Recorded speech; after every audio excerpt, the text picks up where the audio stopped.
नमस्ते हिंदुस्तान। जैसा मैंने आप सभी लोगों से वादा किया था अपने प्रीवियस वीडियो में कि मैं बाकी भी कुछ महत्वपूर्ण फैक्ट्स मिस्टर अर्नब गोस्वामी वाला जो फेक टीआरपी का केस है, जिस पॉलिटिकल वेंडेटा के तहत उनका विछट किया जा रहा है, उसके बारे में बहुत सारी बातें आपसे दोबारा आकर के करूंगी। तो उसमें कुछ महत्वपूर्ण फैक्ट्स मैं आप सबके सामने लेकर के आ रही हूं। सबसे पहले मुझे कुछ ऐसे लोगों के बारे में बात करना है जो कांग्रेस पार्टी का समर्थन में कुछ भी बोल देते हैं, है ना। उन लोगों के समर्थन में बोल देते हैं, मिस्टर राहुल गांधी के समर्थन में, जो डोकलाम के समय पर चीन के दूतावास में बैठ करके उनके साथ पार्टी कर रहे होते हैं, खाना खा रहे होते हैं, जब देश और देश की सेना लड़ाई लड़ रही थी चीन के साथ।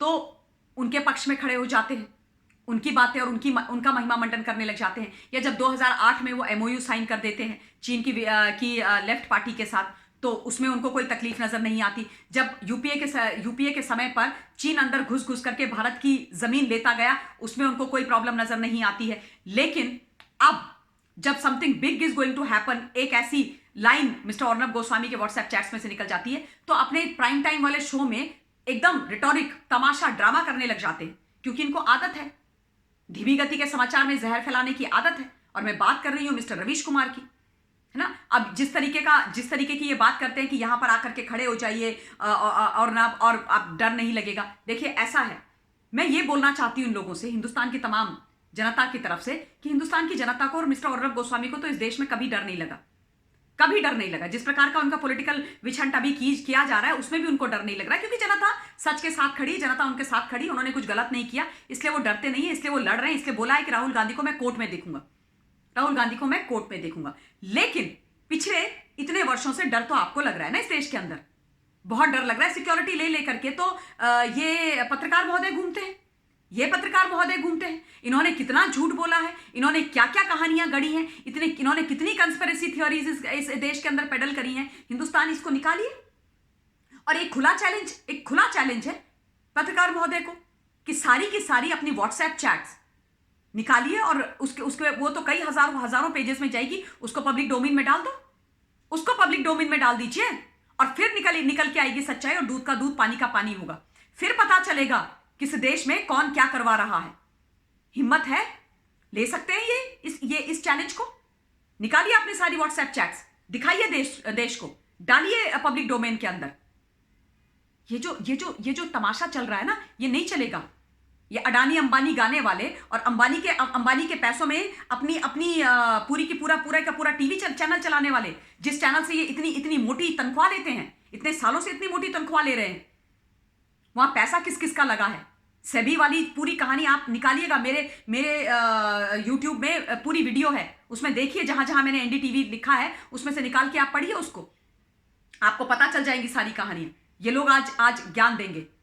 एक और मोहतरमा है जो यूट्यूब पर अपना चैनल चला रही है, जो इन्हीं की कलीग हुआ करती थी। वो कह रहे हैं और वो अपने पैनलिस्ट से बुलवा रहे हैं कि अर्नब गोस्वामी आज बिजनेसमैन हो गए, वो एक पत्रकार से बिजनेसमैन बन गए। मैं इन लोगों से ये पूछना चाहती हूं कि जब ये किसी चैनल में काम कर रही थी, तो क्या ये रेवेन्यू नहीं देती थी उस चैनल को?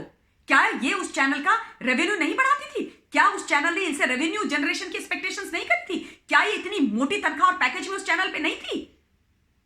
बताइए ना ये सच्चाई देश को। और उसके बाद जब वो चैनल इन्होंने छोड़ दिया और एक नया चैनल अपना फ्लोट किया, एक नया चैनल खड़ा किया, उस चैनल के अंदर कांग्रेस पार्टी के एक बहुत बड़े नेताजी का पैसा लगवा दिया, मोटी रकम लगवा दी तिरंगा के अंदर। और तो क्या जब उनसे पैसा लिया था, तो क्या उनको यह प्रॉमिस नहीं किया था कि अगर तुम 1 रुपया लगा रहे हो तो मैं इसको 10 करके देने वाली हूं, 1 रुपए को 10 रुपए करके मैं इतने समय के अंदर दूंगी। उनको एक बहुत जबरदस्त बढ़िया वाला बिजनेस मॉडल नहीं दिखाया था, और उसके बाद उनका रेवेन्यू लगाया। और उसके बाद जब नेताजी को पत्रकार महोदया जो प्रॉमिस्ड रेवेन्यू जनरेशन थी वो नहीं दे पाई, वो जो उनकी पीएनएल शीट होती है ना, प्रॉफिट एंड लॉस शीट, उस शीट की एकदम हालत खराब हो गई, उस शीट का स्तर एकदम नीचे आता रहा, और जो कांग्रेस पार्टी के बड़े नेताजी हैं उनको पैसा लगातार पंप इन करना पड़ा। तो उसके बाद पत्रकार महोदया और नेताजी की पब्लिक डोमेन में झगड़े हो गए, छीछा लेदर हो गई, एक दूसरे को कोर्ट में ड्रैग करके दोनों लेकर के चले गए, तमाशे खड़े हो गए, डर्टी लिनन पब्लिक में धोए गए, गाली गलौच हो गई, चैनल बंद हो गया। बेचारे जो चैनल के 300, 350, 400 एम्प्लॉइज थे, वो विद इन नो टाइम सड़क पर आ गए, और ये रेवेन्यू जनरेशन की और ये बिजनेस की बात करते हैं। कि पत्रकारिता, सच्ची पत्रकारिता तो हमने करी है, अर्नब गोस्वामी बिजनेस कर रहे हैं, जिन्होंने दूसरों का पैसा लगा लगा करके चैनल खड़े करके सब कुछ बर्बाद कर दिया और उसके बाद झूठी भरोसा। अगर अर्नब गोस्वामी, आप अर्नब इन लोगों से, ये आप हिंदुस्तान एक काम कीजिए प्लीज, मेरा निवेदन है, एक ना पूरा सर्च कीजिए, खोजिए, मेरी बातों पर मत जाइए। मेरे को तो बायस्ड बोल सकते हैं ना, मुझे बोलते हैं कि मैं तो अर्नब गोस्वामी के साथ खड़ी हूं, मैं बायस्ड हो सकती हूं। आप लोग तो बायस्ड नहीं हो, हिंदुस्तान की जनता तो भाई बायस्ड नहीं है। तो हिंदुस्तान की जनता देखिए कौन से पत्रकार के पास कितने बड़े बड़े लिटियंस में घर हैं, किनके कितनी प्रॉपर्टीज हैं, किनके कहां पर क्या कहते हैं संपत्ति है, और किन के कितने बैंक बैलेंस हैं। अब घर भी कई लोग छोटे लगा, रवीश कुमार बोलते हैं ना मेरा छोटा घर है, अरे घर छोटा दिखाने के लिए बहुत लोग रखते हैं, इनका बैंक बैलेंस चेक करिए आप, और इन्होंने कहां किस किस के नाम पर संपत्ति ली है ये देखिए आप, निकालिए, सच निकालिए बाहर। अर्नब गोस्वामी के पास केसेस के अलावा कुछ नहीं है आज, वो उनकी पूंजी और संपत्ति है इन देशद्रोहियों की वजह से। 27 लाख रुपए के साथ अर्नब गोस्वामी ने रिपब्लिक आरंभ किया था, जो 27 लाख उनकी जमा पूंजी थी ना, उनकी मेहनत की कमाई, उसको झोंका था और उसके बाद रिपब्लिक शुरू किया था। और ऐसा कौन सा देशभक्त पत्रकार होगा, आप मुझे बता दीजिए, महाराष्ट्र के अंदर ऐसा कौन सा नेता है, ये तीन तिकड़ी झोल चपाटे की सरकार में से ऐसे कौन से नेताजी हैं जो खड़े होके कैमरे के सामने पूरे हिंदुस्तान को अपने बुक्स ऑफ अकाउंट्स दिखा दें, अपनी पीएनएल शीट्स दिखा दें। अर्नब गोस्वामी ने किया है क्योंकि बंदे में है दम, क्योंकि वो सच की लड़ाई लड़ रहे हैं, क्योंकि बंदा सच बोल रहा है, इसलिए कर दिया। और एक चीज आप याद रखिएगा, हिंदुस्तान, मैं क्योंकि मैं भी तेज बोलती हूं ना, हमेशा तेज वो बोलता है, आवाज में तलखी और सख्ती उसी इंसान के होती है जिसने कभी कुछ गलत ना किया हो, जो सच हो, क्योंकि उसको ये पता होता है, ये भरोसा होता है कि मैंने कुछ गलत नहीं किया, मैं किसी से क्यों डरूं। और इस पर जैसे खोज खोज करके चीजें निकाल करके अर्नब के ऊपर डाली जा रही है ना, ये घटियापन है, ये दिवालिया, राजनीतिक दिवालियापन है, ये छोटी सोच है। ये दर्शाता है कि किस तरीके से इस देश का दोहन करके अपना फायदा किया जा रहा है। मतलब अंडरवर्ल्ड का पैसा आ गया, उसके ऊपर एक बकायदा पूरी लेख है, मैं उसको पब्लिक डोमेन के अंदर डाल दूंगी। 50 मिलियन यूएसडी अंडरवर्ल्ड से पैसा आया है, सुपारी आई अर्नब गोस्वामी के नाम की। क्यों भाई, क्यों? सच बोलने के लिए अर्नब गोस्वामी सबकी आंख की किरकिरी बन गए हैं। नार्कोटिक्स के खिलाफ बोलेंगे, इस देश में ये जितने भी स्कैम्स हो रहे हैं उनके खिलाफ बोलेंगे, तो अर्नब गोस्वामी को निपटा दो। और मुझे दुख उन लोगों पर होता है जो ये कहते हैं कि नहीं अर्नब गलत है। क्यों? क्योंकि ये सारे जितने भी हैं ना, ये लेफ्टिस्ट, ये तख्ती गैंग, ये क्या कहते हैं, टुकड़े गैंग, ये अवार्ड वापसी गैंग, ये सब कांग्रेस के साथीदार लोग, जिन्होंने सिर्फ और सिर्फ अपने फायदे के लिए देश का दोहन करा है, वो अर्नब गोस्वामी के खिलाफ है। वरना हर राष्ट्रभक्त आज अर्नब गोस्वामी के साथ खड़ा है। जो बहुत फेक टीआरपी केस के बारे में बात की जाती है, हिंदुस्तान उस फेक टीआरपी केस की तो कहानी कुछ और है। उसमें आपको मालूम है कि वो जो एफआईआर हुई थी, उसमें रिपब्लिक का अर्नब का नाम नहीं है, उसमें एक दूसरे चैनल का नाम है। अब आश्चर्य की बात यह है कि ऑप इंडिया ने एक बकायदा पूरे का पूरा एक लेख उस पर किया है, एक आर्टिकल उस पर किया है, जिसके अंदर उन्होंने बात करी है उस फॉरेंसिक रिपोर्ट की जो बार्क ने करी है, और उसी के बेसिस पर अपेरेंटली अर्नब गोस्वामी के खिलाफ मुंबई की पुलिस ने एक चार्जशीट दाखिल करी है। लेकिन उसके जो कुछ फॉरेंसिक रिपोर्ट के जो एक्सट्रैक्ट हैं, जो ऑप इंडिया ने देखे हैं, उसमें जो बात की गई है वो बात हुई है विवेक मल्होत्रा और रोमिल, जो बार्क के एक एम्प्लॉय के जो भी सीनियर ऑफिशियल है, रोमिल और विवेक मल्होत्रा जो है वो है group chief marketing officer of India today.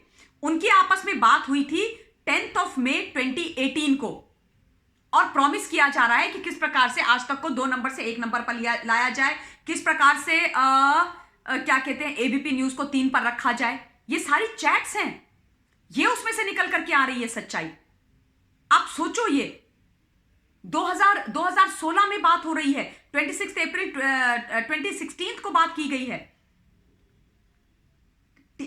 पूरे टीआरपी को ऊपर नीचे करने का खेल। मतलब उस वक्त तो अर्नब गोस्वामी के रिपब्लिक का कहीं नामो निशान नहीं था भाई, जन्म भी नहीं हुआ था रिपब्लिक का, तब से ये खेल वहां पर चला आ रहा है, और सारा ठीकरा अर्नब गोस्वामी के सर पे फोड़ रहे हो।